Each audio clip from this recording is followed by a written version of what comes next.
Good day. Welcome to my channel. I'm Vic Marie. I'm a chem teacher. And today I'm going to share to you some educational perspectives that I have during the enhanced community quarantine and its implications to curriculum and instruction. And I hope you will learn something from this presentation.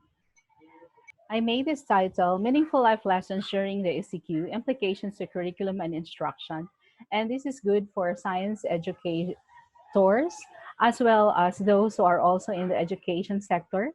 And hopefully, you can have a good view on curriculum and instructions after this presentation. Because of this pandemic that we have, we could say that the world is just a bubble and the life of man is less than a span. That virus that we cannot see can just get a life in an instant, and we cannot even say goodbye to that important person that we have. Hopefully, in these times of trouble, we acknowledge that the school is really important. And because of this crisis, we need to stop going to our schools because it is more important to attend to the needs of our family members and to address the anxiety and fear that is brought about by this pandemic.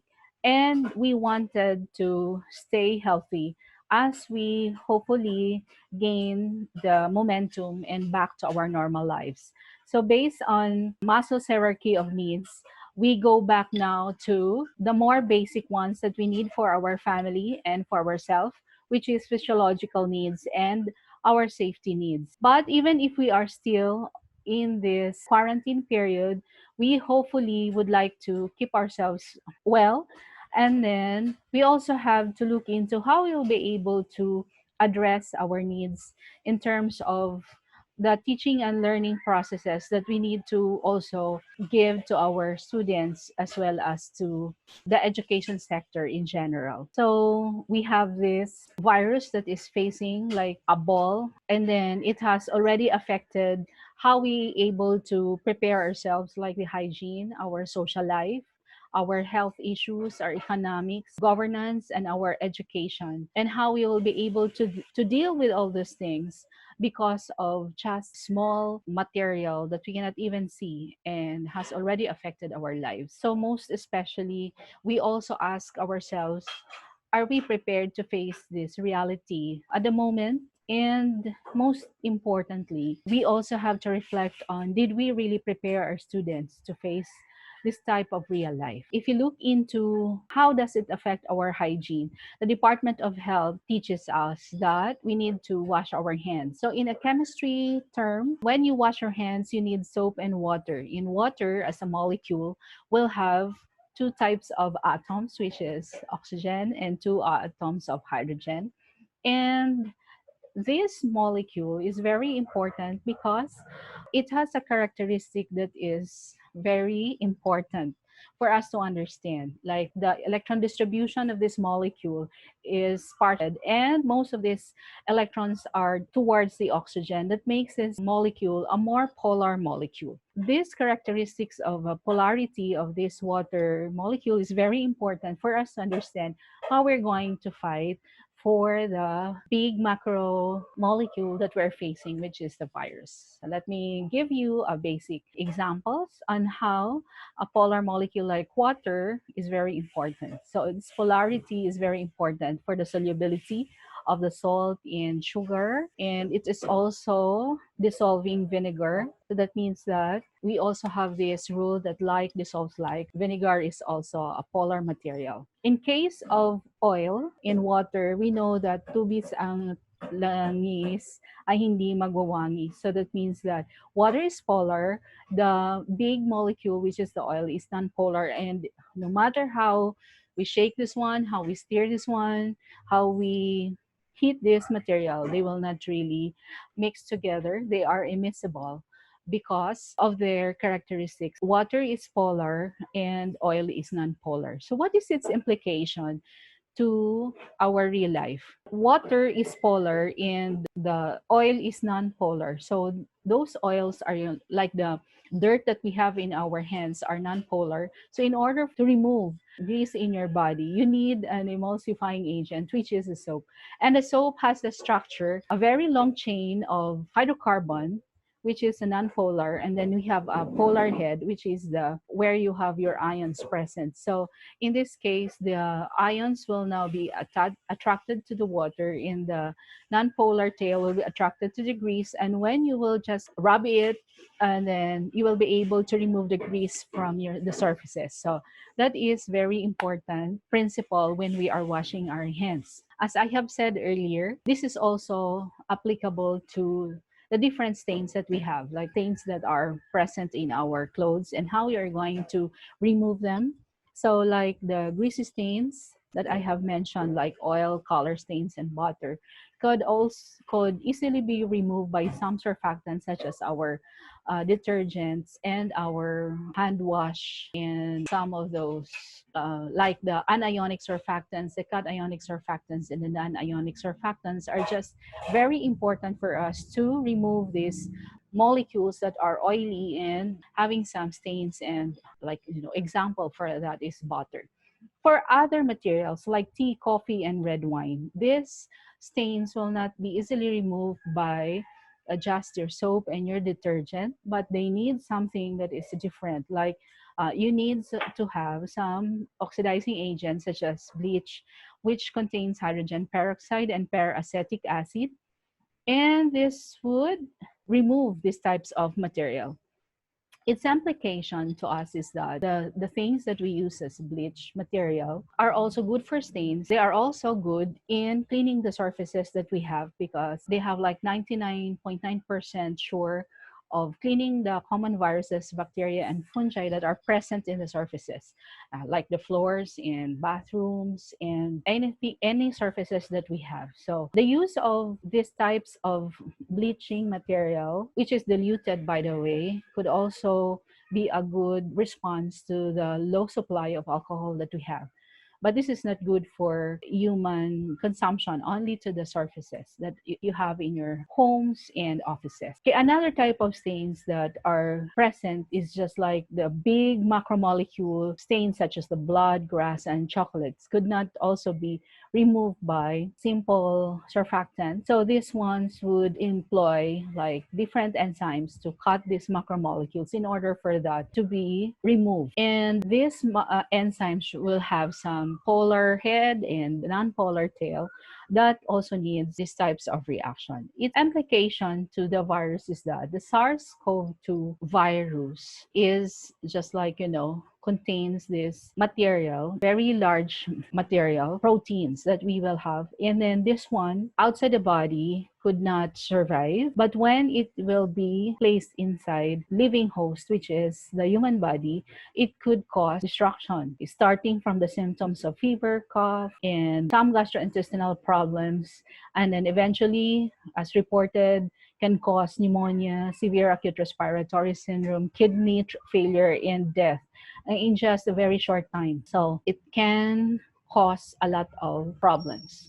So if you look into the structure of a virus, this is how it is being represented in different media. And this curly and all those stuffs are just made up of very big macromolecules that can cause a genetic mutation in our antibodies and can cause destruction in our respiratory system, which is very dangerous. So its molecular makeup could mean that there are some points in where there are polar molecules and non-polar molecules inside this.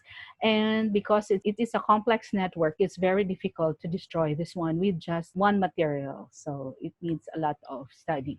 So for the COVID-19, the transmission route that has been told to us is that it can be transferred via droplets. Why is it being transferred via droplets? Because it is a big molecule. It cannot be through air, but it should be through our saliva. Affected human being is just like 1 meter away from you, then you are safe from that. However, in the case of having an electric fan, have you experienced somebody sneezing and then it is in front of the electric fan? So those droplets could be easily transferred to another person.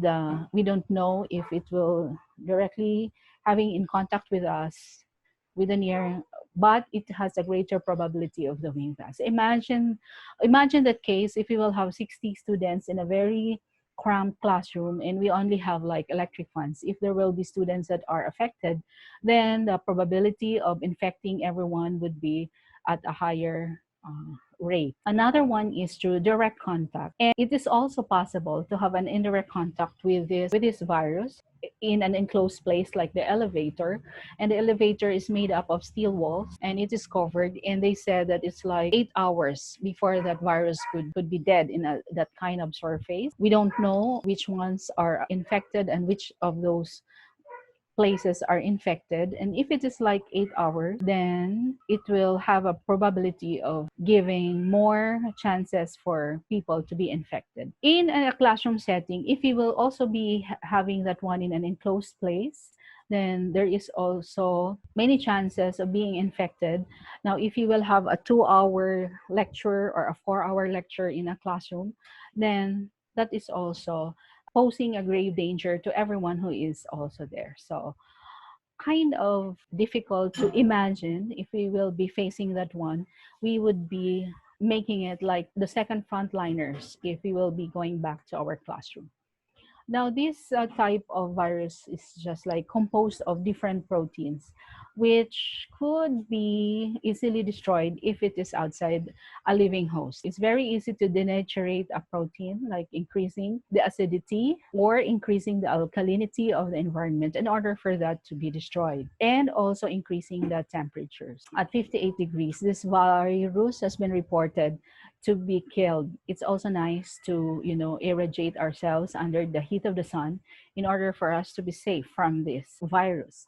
However, if it is inside the living host, then increasing the pH or increasing the alkalinity of our blood system, whatever it is, could also pose grave danger to our health.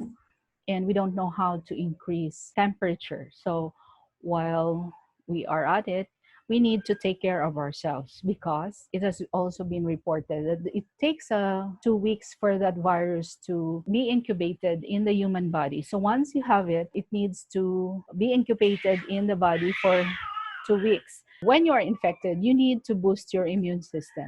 So I'm going to present to you some of the chemical structures of the different vitamins that we have. So you will also appreciate the molecular makeup of all those vitamins. So the most basic vitamins that you should down at the moment is a lot of vitamin C. But remember, vitamin A, vitamin D, E, and K are not soluble in water. So you need to take it in the body for a very short and limited amount so you will not be overdosed. But for vitamin C, because it is water soluble, then if it is too much, then it will just be excreted in your urine. So how do you get those vitamins? All you need to do is look for the natural sources. We have those vitamins present in our food, in vegetables, and meat, or you buy a bottle of multivitamins. But I guess I prefer and I promote doing it naturally. It is also very important for you to know that there is a difference between ginger and turmeric, but these two are very good anti-inflammatory and has a strong anti-coughing effect. So you have to also appreciate this one. The ginger has gingerol, which has a very powerful medicinal property, and it has also some minerals that you need in your body. And the turmeric has also important compounds, and the health benefits is that it has all their anti-inflammatory effect. Even if there is no medicinal proof for that one, we know that from our history, from our herbal medicines, that ginger and turmeric have anti-inflammatory effect. Secretary of DepEd, who has been reported to have a positive COVID-19 disease, was able to recover from this. She also stated that he also maintained gurgling warm water with salt and doing decoction of ginger with calamansi, the local lemon, and then turmeric, which is also lulaw in Visaya. So there are some healing herbs and spices in our kitchen that could also be used. So I am giving it to you here as a list. When your throat happens to be itchy, all you need to do is gargle water with salt and vinegar, do some ginger tea and turmeric tea, and you could also have honey lemon drink to prevent this disease from developing more inside the body. Okay, another good news about fighting for the coronavirus is the possibility of compounds that are coming from the garlic essential oil. And this report has stated that there are around 18 compounds, sulfur containing compounds in garlic that are resistant to SARS-CoV-2 virus. And this is a promising way for us that when we also fry garlic, then we could also have those kinds of molecules. And another option that we will have is to do a steam inhalation. In the US, they just, drop some eucalyptus oil, peppermint, and lemon rinds, and then place it in a hot water in a bowl, and then cover yourself, and then, inhale those things. If we don't have those kinds of oils, we have a lot of alternative local solutions such as boiling ginger, garlic, and citrus, and then having that kind of steam inhalation. And we already know that this could also improve to relieve the inflammation and mucous membranes in acute colds and sinusitis. And it is also having some antiseptic action in our respiratory tracts. The next solution that we could have are the vegetables that we have. All the vegetables have compounds that are effective in combating a lot of diseases. A beautiful Moringa tree, which is known locally as malunggay. So it has anti-obesity, anti-cancer, and anti-diabetic actions. And there are already compounds present that are being reported that it is really doing that one. So let's continue to eat malunggay, the flowers, the seeds, and the leaves, and arm ourselves to boost our immune system. The next one that is also important is ampalaya. Ampalaya is also reported to have a lot of compounds that are present as presented in the screen. And it has antimicrobial, antiviral, anti-malarial actions. You could have it like, fresh or fried and do it in your pinakbet. So here we are.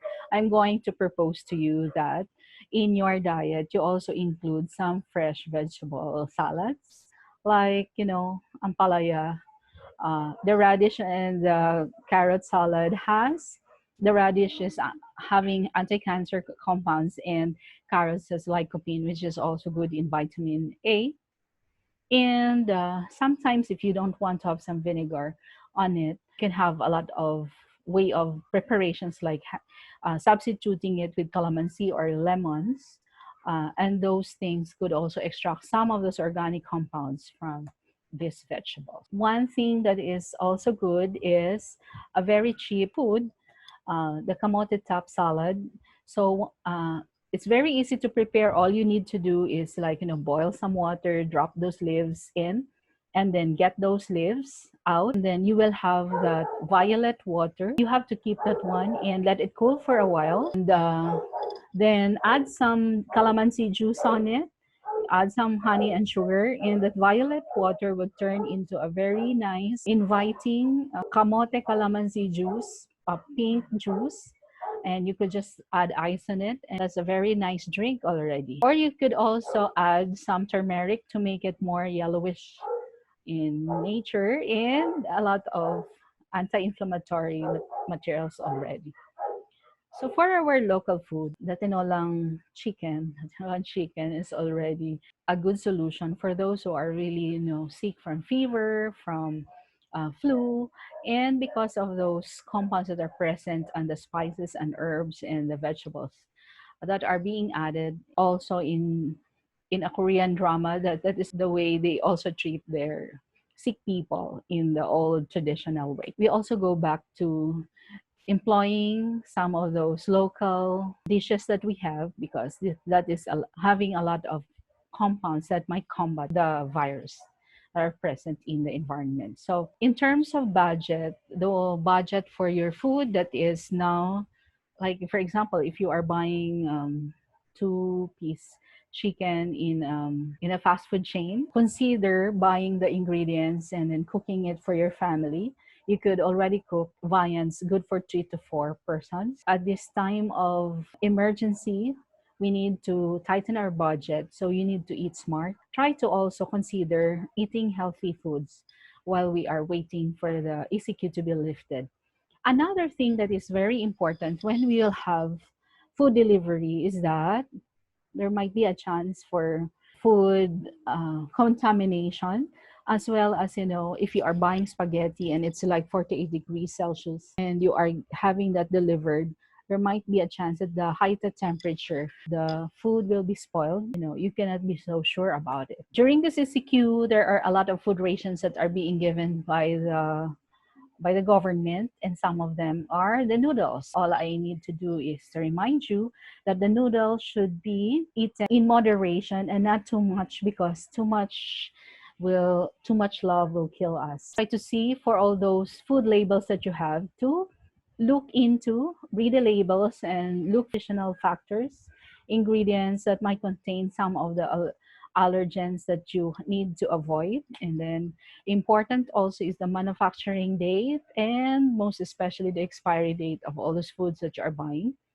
and hazards and disposable instructions. So yesterday, my parents bought some fresh fish in the province, and then later on, when they were trying to clean the fish, they throw the intestines to the wild cats that are waiting around, and then they realized that when the cat's bit the intestine, it died immediately. So we must also be very careful with the fresh fruits of and vegetables and fish that we are buying, because some of them might contain some formalin and can cause also harm to our body.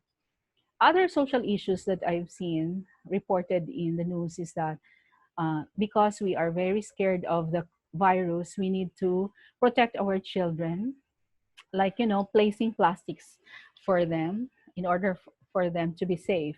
But the plastics are, plastics.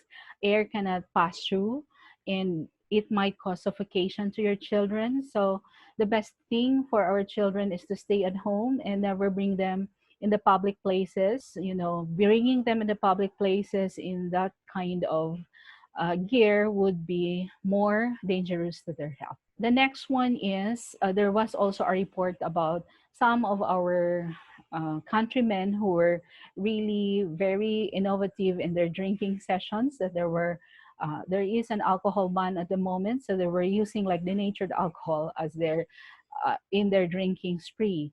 So denatured alcohol is a destroyed ethanol that is made unfit for human consumption.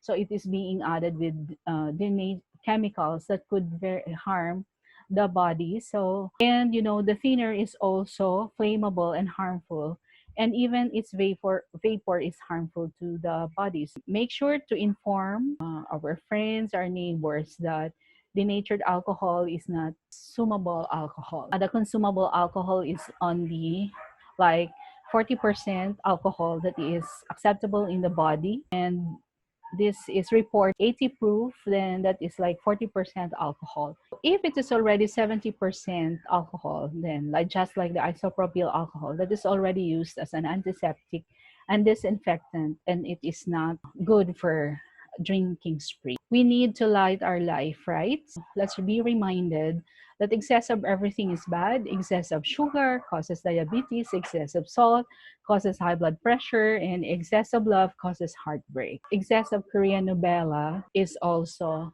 already an addiction. So what I'm trying to say here is that while we are awaiting the lifting of the ECQ, let us consider to have a balanced life. Make sure that our family members are healthy, to ensure that when this will be lifted, we will also take care of our body and continue to boost our immune system so that we will not be infected by the coronavirus.